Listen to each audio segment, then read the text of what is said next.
చిగురించబోతుంది. గొప్ప దినాలు నువ్వు చూడబోతున్నావు. నీ యేసుకు సమస్తము సాధ్యమే. గుడ్ మార్నింగ్ దేవుని ప్రియ కుమారుడా, గుడ్ మార్నింగ్ దేవుని ప్రియ కుమార్తె, special good morning to you. దేవుని లేఖనాలు చెప్తున్నాయి, మనం నమ్ముతున్న విషయము స్థిరంగా దేవుని నమ్మాలి.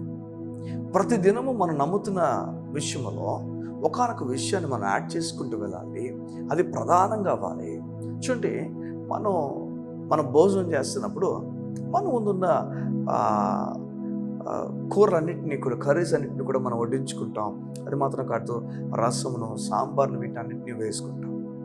ఎలా అయితే వీటిల్లో యాడ్ చేసుకుంటూ వెళ్తూ మనం మంచి భోజనం చేస్తాం, అలా క్రైస్తవ జీవితంలో దేవుని వాక్యంలో కొన్ని విషయాలు మనం కలుపుకుంటూ వెళ్ళాలి.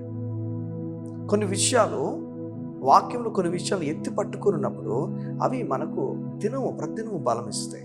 అందులో ప్రధానమైనది చెప్తున్నాను, జాగ్రత్తగా ఉండండి. ప్రధానమైనది, నీవు ప్రభు ముందు ఏమై ఉన్నావో ఇప్పుడు గుర్తుపెట్టుకోవాలి. నువ్వు దేవుని కుమారుడై ఉన్నావు, కుమార్తెవై ఉన్నావు.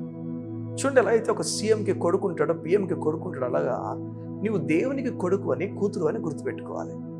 ఒకవేళ సీఎం కొడుకు దేనికైనా బాధపడతాడంటే బాధపడ్డా, పిఎం కొడుకు దేనికైనా బాధపడ్డ కారణం వీరికి తెలుసు, నా తండ్రి అన్నీ చూసుకుంటాడని. అలాగనే నీ పరలోకపు తండ్రి అన్నీ చూసుకుంటాడన్న ధైర్యము మనకు కలగల. ఆ విషయాలనే లేఖన అలాగే యేసు ప్రభు భూమి మీదకి వచ్చి వివరించారు. మీ పరలోకపు తండ్రికి సమస్తం తెలియనని, మీరు ఏం తినాలో ఏం త్రాగాలో అని చింతపడద్దు.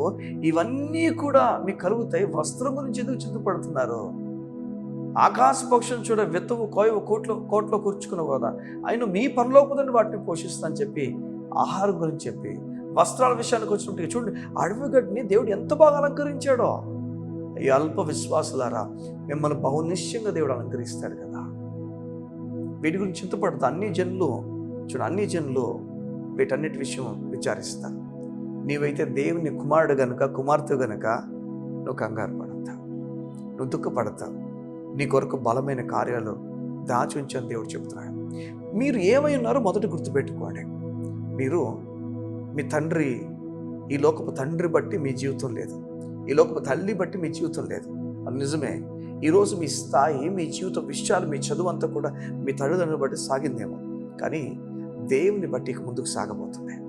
దేవుడు మీకు తండ్రి అయిన విషయం గుర్తుపెట్టుకొని ఆయన ఇవ్వబోతున్న విషయాల వైపు మీ కళ్ళు ఉంచాలి. ఇవ్వబోతున్న విషయాలను కూడా లేఖనాల్లో మాత్రం ఉన్నాయి. మన తండ్రితో గడుపుతున్నంతసేపు కూడా తను ఏమై ఉన్నాడో, మన తండ్రి ఏమై ఉన్నాడో మనకు అర్థమవుతుంది. అలాగనే మనం లేఖనాలతో గడుపుతున్న కొలది మనకు దేవుడు ఏమై ఉన్నాడో, తండ్రి అయిన దేవుడు మనకేమై ఉన్నాడో మనకు అర్థమవుతుంది. ఆయన ఏమేమి మన కోసం ఇస్తున్నాడో మనకు అర్థమవుతుంది. రెండో విషయం మిమ్మల్ని నేను గుర్తుపెట్టుకోమని కోరుతున్నాను. రెండో విషయం, మిమ్మల్ని దేవుడు పాపి అని ఇంకెన్నడూ పిలవట్లేదు. పాపి అని ఇంకెన్నడూ పిలవట్లేదు. కారణము, మీ పాపమును యేసు ప్రభు పైన వేసి, ఆ పాపపు శిక్షంతా ఆయన పైన వేయడంతో పాపములకు శిక్ష ముగించబడింది. మిమ్మల్ని దేవుడు నీతిమంతుడని పిలుస్తున్నాడు. నీతిమంతుడు అన్న విషయాన్ని మీరు 10 మార్లు గుర్తుపెట్టుకోవాలి. ఎలా అయితే మనం దేవుని కుమార్తెను గుర్తుపెట్టుకుంటున్నామో, అలాగనే నేను విశ్వాసం మూలంగా నీతిమంతుడిని, నా క్రియలు బట్టి కాదు, యేసు ప్రభు బట్టి నేను నీతిమంతుడి విషయాన్ని నీ హృదయానికి 10 మార్లు చెప్పాలి. కొందరు అంటారు, నీతి అనేది కొంచెం బోరింగ్ సబ్జెక్ట్ అండి, అది మాట్లాడకపోవడం మంచిదేమో. అలా అయితే కుమారులు అన్నది బోరింగ్ సబ్జెక్టే కదా. ఒక నీతిమంతులు అన్నది బోరింగ్ సబ్జెక్ట్ అయితే, అది బహుమతి బోరింగ్ సబ్జెక్ట్ అయితే, అలా కుమారులు అన్నది కూడా బోరింగ్ సబ్జెక్ట్ అవ్వాలి. ఎలా? ఒకరికి స్వస్థత ఎక్కువ, ఒకరికి ఇంకొకటి ఎక్కువ, ఒకరికి ఫైర్ అగ్ని ఎక్కువ, దేవుని చేత అభిషేకించబడి ఎక్కువ. అది మూలాలైనా మొదటి విషయాలైనా కుమారుల ఆ విషయాన్ని, దేవుడిచ్చిన నీతిని ఎలా తక్కువ చేసి మాట్లాడతాం? మనం పొందుకునే ప్రతిదీ, మీకు మాట చెప్తా, రైచియస్ జడ్జ్ అయిన దేవుడు ఆయన ఇచ్చే ప్రతిదీ కూడా, ఆయన ఇవ్వాల్సిన ప్రతిదీ కూడా ఒక మంచి వ్యక్తికి ఇవ్వగలడు, నీతిమంతులకు మాత్రం ఇవ్వగలడు. అలా మనం లేకపోతే పాపలు ఉంటే ఆయన ఏది ఇవ్వలేడు. మన పాపం అంతటిని తాను తీసుకొని మన నీతిమంతులు నిలబెట్టాడు కనుక ఆయనకి యాక్సెస్ ఉంది మనల్ని కలడానికి. మీకు చెప్పిన దేవుడు మనల్ని కల్లేడు, కారణం మన పాపలం గనక. మనం పాపం నుంచి మనం విడుదల పొందితే తప్ప మనల్ని కల్లేడు. కారణము, పాపం మనకి దేవునికి అడ్డుగోడగా ఉంది.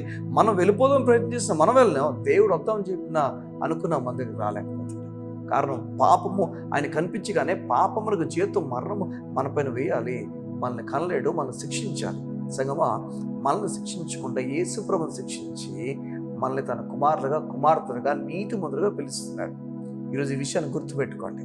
రెండవదిగా, మీరు నీతిమంతులనే. ఈ విషయాన్ని గుర్తుపెట్టుకున్నప్పుడు ధైర్యం కలుగుతుంది, దేవునికి దగ్గరకున్న విషయాన్ని కలుగుతుంది. ఈ నీతి బహుమతిని గుర్తుపెట్టుకోవాలి. నువ్వు దూరంగా లేవని, దగ్గరకున్నావని, దేవుడు ఉన్నతమైన కార్యాలు చేయబోతున్న విషయం హృదయంతరంగా తీసుకోవాలి. మూడోది, ఆయన దారిద్ర్యం వలన, మన దారిద్ర్యమును, మన చెడ్డను ఆయన అనుభవించాడు కనుక ఆయన దారిద్ర్యం వలన దేవుడు మనల్ని ధనవంతులుగా చేస్తున్నాడని. నిజమే. చూడండి, ఎటు తిప్పినా యేసు ప్రభు బట్టి మన జీవితాన్ని చూడాలి. మనం దేవుని కుమారులను యేసు ప్రభు ద్వారా అయ్యాం, మనం నీతిమంతులు యేసు ప్రభు ద్వారా అయ్యాం, మనం ఇప్పుడు ధనవంతులుగా పిలువబడుతుంది యేసు ప్రభు ద్వారానే, మనం బట్టి కాదు. ఆయన దారిద్ర్యమును, మన దారిద్ర్యమును అనుభవించాడు కనుక మన దేవుడు ధనవంతులుగా పిలుస్తున్నాడు. ఈ విషయాలు గుర్తుపెట్టుకున్నప్పుడు ఒక మంచి శ్రేష్టమైన భోజనంతో మనం లెగిస్తాం. ఒక శ్రేష్టమైన భోజనంతో మనం బలపరచబడి ముందుకడుగులు వేస్తాం. నేను చెప్తున్నాను కదా, ఈ మూడు మీరు గుర్తుపెట్టుకున్నప్పుడు నీవు ధనవంతుడు అని, నీవు నీతిమంతుడు అని, నీవు దేవుని కుమారుడు అని, ఈ విషయాలు గుర్తుపెట్టుకున్నప్పుడు ధైర్యము హృదయంతరంగాలోకి వస్తున్నాయి. ఉదయం మీరు కన్ను మూసుకున్నట్లయితే మీ గురించి నేను ప్రార్థన చేస్తాను. ఈ విషయాన్నింటిలో కూడా మీకు దేవుడు బలం ఇచ్చిన కాక. కళ్ళు మూసుకుందాం, ప్రార్థన చేసుకుందాం. మా ప్రియ పరలోకపు తండ్రి, నీకు వందనాలు. నీ బిడ్డలుగా మాకు ఇచ్చిన ధైర్యం బట్టి నీకు స్తోత్రాలు.